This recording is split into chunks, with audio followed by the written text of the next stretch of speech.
নমস্কার, আপনারা দেখছেন ওঙ্কার বাংলায়। এই মুহূর্তে আপনাদের সঙ্গে আমি সুপর্ণা। আসছি বিস্তারিত খবরে। কবে হবে ঘাটাল মাস্টার প্ল্যান? ঘাটালের ৯ নম্বর ওয়ার্ডে কলার ভেলায় মৃতদেহ ভাসিয়ে অন্যত্র নিয়ে যাওয়া হলো। ঘাটাল পৌরসভার ৯ নম্বর ওয়ার্ডের বাসিন্দা মনসা চৌধুরী রবিবার বেলা 11:30 নাগাদ মারা যান। তিনি এই ওয়ার্ডের প্রয়াত কাউন্সিলর কানাইলাল চৌধুরীর স্ত্রী। এলাকায় বন্যা হওয়ায় মৃতদেহ দাহ করার জন্য বেশ কিছুটা পথ ভেলায় করে চাপিয়ে নিয়ে যাওয়া হলো শ্মশানে।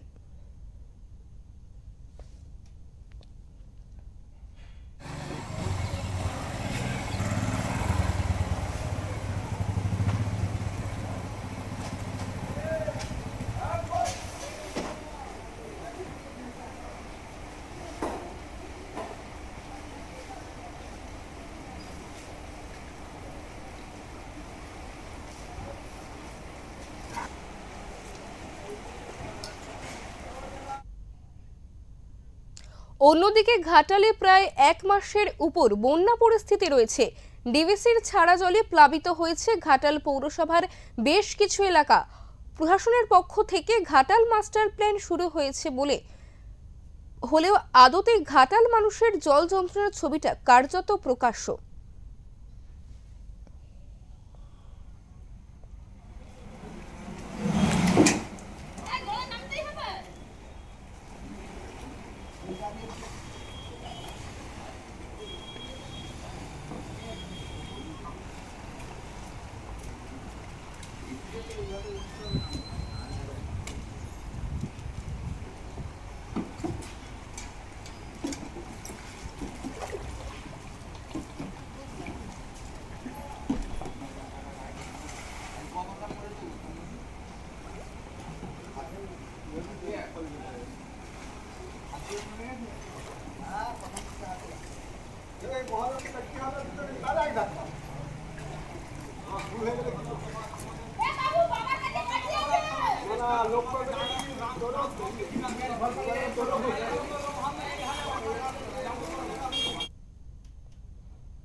আমরা এই প্রসঙ্গে কথা বলে নেব আমাদের প্রতিনিধি শান্তনু পানের সাথে। শান্তনু, প্রত্যেক বছরই বর্ষাকালে ঘাটালবাসীর কাছে এই দৃশ্য প্রত্যেক বছরই এরকম হয়ে আসছে, জল জমে বন্যা পরিস্থিতি তৈরি হচ্ছে।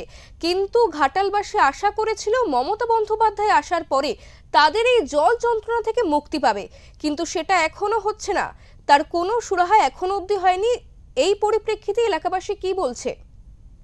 দেখো, ঘাটালবাসীর জল যন্ত্রণার ছবি কিন্তু কার্যত প্রত্যেক বছর একটা রুটিন হয়ে দাঁড়িয়ে গেছে। কারণ ঘাটালের যে ভৌগোলিক অবস্থান, সেই অবস্থান যদি দেখা যায় যে ঘাটাল সিটিটা একেবারে নিচু মতো জায়গায় রয়েছে, অবস্থান করছে, এবং পার্শ্ববর্তী যে এলাকাগুলো রয়েছে সেগুলো অনেকটাই উঁচু, যার ফলে যখনই বৃষ্টি হয় সেই জল কিন্তু গড়িয়ে এসে ঘাটালে এসে জমা হয়ে যায়। অর্থাৎ দীর্ঘ সময় ধরে ঘাটালে জলটা কিন্তু স্থিতিশীল অবস্থায় থাকে। তারপরে আবার ওভার হলে বা নালা সংরক্ষণ করা হলে পিছন দিক দিয়ে জলটা বেরোনোর পরিস্থিতি তৈরি হয়। তবে আমরা যে চিত্র দেখলাম যে একেবারে একজন মারা গেছে, প্রাক্তন কাউন্সিলর, তার স্ত্রী, তাকে কিন্তু ভেলাই সাথে টানতে টানতে নিয়ে যাওয়া হচ্ছে। অর্থাৎ ঘাটালের যে জল যন্ত্রণা দীর্ঘ 1 মাসের উপর ধরে চলছে, যার ফলে কিন্তু ঘাটালবাসীর কাছে এটা একটা কমন রুটিন হয়ে দাঁড়িয়েছে, এবং তারা এভাবেই বাজারে যাওয়া থেকে শুরু করে সবজিপত্র কেনা, ওষুধ আনতে যাওয়া, নিত্যদিনের যা কিছু কাজকর্ম তাদেরকে এই ভেলাই করেই করতে হয়, এমনটাই কিন্তু ঘাটালবাসীর মত। সুবর্ণা, তোমাকে অনেক ধন্যবাদ শান্তনু।